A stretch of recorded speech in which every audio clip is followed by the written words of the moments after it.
ঘূর্ণিঝড়টা নিয়ন্ত্রণ করতে পারেননি, সমস্যার সমাধান হয়নি। পানীয় পরিশোধিত জল পাননি সেখানকার বাসিন্দারা।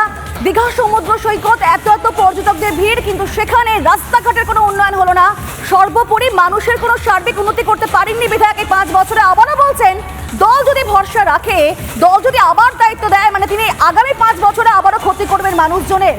আর তাজপুর বন্দরে বারবার এত কথা বলা হয়, সেখানেও ঝাঁ চকচকে সামিট হলো, কিন্তু আদতে শিল্প বাণিজ্য কিছু হয়নি, বন্দরও তৈরি হয়নি।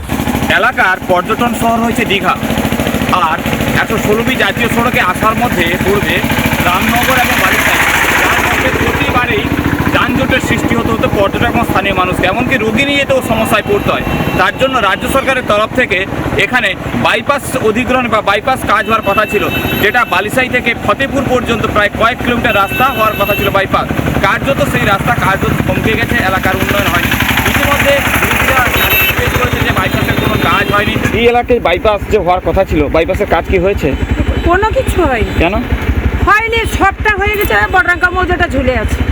তা কেন, তার উত্তর দিতে পারবো। বাইপাস হলে সুবিধা কি হতো আপনাদের? আমরা তো বেরাবো, না হলে আমরা ঘর বানাবো, আমাদের তো কষ্ট করে বানাতে হবে। টাকা পয়সা পেয়েছেন?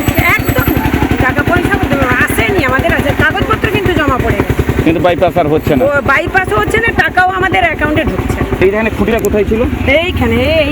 এইখান থেকে খুঁটিটা গেছে, একদম সোজা বেরিয়ে গেছে। এই যে মনে করুন তিনি চারচাপড়ার বিধায়ক, এলাকায় কিছু উন্নয়ন করছেন না? কিছু করে না, আমাদের ভেঙে পড়েছে, তাও করে না। 10 বছর দেওয়া আছে, আজকে নয় কালকে নয়, আমাদের কিছু করে আবাস বাড়ি আপনারা পাননি? না, কিছু না। আবাস বাড়ি পাননি? না।